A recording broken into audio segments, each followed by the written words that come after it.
और इस चौंका देने वाले मामले पर चर्चा करने के लिए मेरे साथ गेस्ट मौजूद हैं एल.एन. राव साहब, पूर्व डीसीपी, मेजर मोहम्मद अली शाह, रक्षा विशेषज्ञ, और साथ ही भारत एक्सप्रेस के संवाददाता देवनाथ भी जुड़ेंगे। शाह, कभी कभी ऐसा महसूस होता है जैसे ये कोई टेस्ट रन चल रहा था। दुश्मन अंदाजा लगाने की कोशिश में है कि भारत में अहम हाई सिक्योरिटी जगहों पर भारतीय सिक्योरिटी कितनी कामयाब है या नाकामयाब है। जी हाँ याना जी, आपने बिल्कुल सही कहा। ये ऐसा मालूम होता है कि ये टेस्ट रन हो रहा था। जैसे कि आप उस लड़के को आप छलांग लगाते हुए देखिए, आप कैसे वो बेंचेस पे, कैसे वो टेबल्स के ऊपर छलांग लगाता हुआ जा रहा है। एक आम इंसान नहीं कर पाता ये, ऐसे ऐसे कूदते हुए प्रोफेशनल की तरह, जैसे पूरी ट्रेनिंग लेकर आया हो। देखिए, कुछ चंद एक कंपनियां हैं जो कि सिक्योरिटी ऑडिट करती हैं, पेनिट्रेशन ऑडिट करती हैं। जैसे कि वर्ल्ड कप में भी आपने बताया सिक्योरिटी ब्रीच, अब यहाँ पार्लियामेंट में भी सिक्योरिटी ब्रीच। जैसे पिंकटन है, जैसे एक मेरे मेरे मेरे मेरे दोस्त हैं मेजर विक्रांत गुलानी, ये खुद इसमें काम करते हैं। उन्होंने मेरे को फोन किया, उन्होंने मेरे को बताया कि भाई ऐसी बात है, तो क्यों ना बाहर की कंपनी एजेंसीज को भी एज सिक्योरिटी ऑडिट पे इस्तेमाल किया जाए। इसके अलावा देखिए, हम आज, जैसे कि राव साहब ने बताया, आज का दिन बहुत ही महत्वपूर्ण था, क्योंकि 22 साल पहले 13 दिसंबर 2001 को जब पार्लियामेंट में हमले हुए थे, तब देखिए 9 जवान हमारे शहीद हो गए थे, 8 जवान घायल हो गए थे, 5 उग्रवादी को उनको मारा था, जो कि लश्कर तोयबा और जैश ए मोहम्मद की इन्होंने अंजाम दिया था उस हरकत को। हाँ, और पन्नू ने भी सिक्योरिटी का धमकी दे रखी है कि वो पार्लियामेंट में हमला करेगा। हालांकि कुछ कह नहीं सकते अभी कि ये क्या, ये घटना, लेकिन मेजर साहब, आखिर स्मोक ग्रेनेड्स सिक्योरिटी की नजरों से बचकर अंदर लाए कैसे गए? खुदा ना खास्ता स्मोक ग्रेनेड के बदले असली ग्रेनेड होते तो। आपने बिल्कुल दुरुस्त फरमाया है, ये बहुत ही हिला देने वाली घटना है और इसमें सख्ती होनी चाहिए, बिल्कुल कड़ी से कड़ी सख्ती। ये पूरा विश्व, जहां पे हिंदुस्तान एक तरक्की की राह पे चल रहा है, पूरा लोग देख रहे हैं कि हिंदुस्तान की पार्लियामेंट में, लोकसभा में सिक्योरिटी ब्रीच हो गया, ऐसे कैसे हो गया। बिल्कुल आपने बिल्कुल सही फरमाया। और कुछ मेरे को हैरानी होती है, कुछ चंद लोग, मैं इससे पहले एक अलग चैनल पे था, वहां पे कुछ लोग कहते हैं अरे बच्चे थे, वही बच्चा आके मार देगा, वही बच्चा आके बमबारी कर देगा, वही बच्चा आके गोलीबारी कर देगा। अरे कैसी बात कर दी। तो इसमें कोई शक की बात नहीं है कि सख्ती बिल्कुल होनी चाहिए।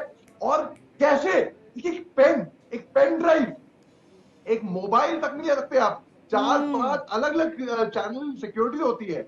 आप आर्मी हेडक्वार्टर में एक मोबाइल लेकर जाइए, नहीं जा पाएंगे आप मोबाइल के साथ भी। यहाँ पर पता नहीं कैसे, आप देखिए, ये चाहे सिक्योरिटी ब्रीच हो, कि किसी की जान गई हो या नहीं गई हो, पता ना खासा, लेकिन ये बहुत गंभीर मामला है। मेजर साहब, सीधे आपके पास आऊंगी। ये जानते हुए कि पन्नू की धमकी के बाद सुरक्षा हाई अलर्ट पे है, क्या 13 दिसंबर की तारीख जानबूझ के तो नहीं चुनी गई ताकि सरकार को बदनाम करने का मौका मिल जाए?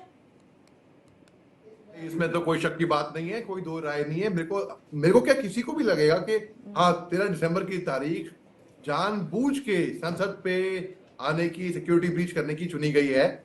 और जो भी ये लोग, जो भी अपराधी हैं, जो भी अक्यूज्ड हैं, जो 2 पार्लियामेंट में गए, और 4 नहीं 6 अपराधी हैं बोला जा रहा है अब तक, कड़ी सी कड़ी सजा मिलनी चाहिए। ये बहुत ही प्लानिंग के बाद हुआ है। ये ऐसे नहीं है कि संसद में आप ऐसे ही मेले में घुस जाए, एक पास बना के घुस जाए। बाकायदा ट्रेनिंग की गई है, ये मालूम पड़ा है साफ बॉडी लैंग्वेज से। ये इसमें तभी मैं कह रहा हूं कि इसमें सख्त सजा होनी चाहिए, पहली बात तो। और ऑडिट, सिक्योरिटी ऑडिट बहुत ही जरूरी है कि सिक्योरिटी ऑडिट, पेनिट्रेशन ऑडिट, जैसे कि मैं आपको बताया, जैसे कि मेजर गुलानी साहब ने मेरे को बताया कि भाई वो करते हैं ऑडिट। तो इस तरीके से और भी बाहर की कंपनियां हैं, उनकी मदद लेनी चाहिए। तो ये बात, इसमें तो कोई शक की बात नहीं है कि मेरे को लग रहा है कि ये जानबूझ के ये 13 दिसंबर की तारीख चुनी गई है। याना जी, सवाल मेजर मोहम्मद अली शाह आपसे, इन्होंने अभी जो कुछ भी कहा राव साहब ने, ये सारी जो घटनाओं के बाद होने वाली चीजें हैं, गिरफ्तारी हो,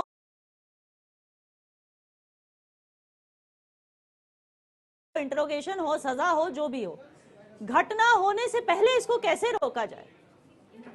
जी याना जी, आपका बड़ा अच्छा सवाल है। देखिए, ऐसा कहा जा रहा है कि इंटेलिजेंट रिपोर्ट भी आई थी और आई भी थी, क्योंकि उन्होंने धमकी दे रखी थी ऑलरेडी, तो जाहिर सी बात है सब लोग अलर्ट, हाई अलर्ट बल्कि पे होंगे। तो ऐसी घटना कैसे हुई भलाई जूतों में कहीं पे भी? अरे एयरपोर्ट पे हम जाते हैं, एयरपोर्ट पे जब सिक्योरिटी होती है हमको अपनी बेल्ट भी निकालनी पड़ती है, अगर बूट पहने रखे हैं हाई बूट तो बूट भी निकालने पड़ते हैं, हर चीज निकालनी पड़ती है, तो वो होती है फुल प्रूफ सिक्योरिटी एक तरीके से। उसको भी 100% फुल प्रूफ, उसके बावजूद भी वहां पे भी सिक्योरिटी ब्रीच हो जाती है। यहाँ पे कैसे भलाई जूतों में लाया हो, कैसे भी मेरे को ताज्जुब होता है, हैरानी होती है इस बात की कैसे ये हुआ। दूसरी बात कि जितने भी, जैसे मैंने आपको बताया कि ऑडिट जो कंपनी है जैसे टिंगटन है, मैं आपको बताया मेजर विक्रांत गुलानी साहब ने मेरे को फोन किया था, तो उस तरीके उनकी हेल्प लेनी चाहिए हमको, ये बहुत जरूरी बात है, क्योंकि अगर हम लोग नहीं कर पा रहे ये सिक्योरिटी ठीक ठाक, तो मतलब हेल्प तो लेनी पड़ेगी, इसमें कोई शर्माने की बात बहुत नहीं ही है। अफसोस की बात है मेजर शाह कि अब हमें विदेशी एजेंसियों की तरफ जाना पड़ेगा क्योंकि हमसे नहीं हो पा रहा है। लिए मायूसी वाली बात भी है, पूरी उम्मीद करूंगी, पूरे देश की तरफ से उम्मीद करूंगी कि ऐसा फिर से ना हो। आप तीनों का बहुत बहुत शुक्रिया हमारे साथ जुड़ने के लिए।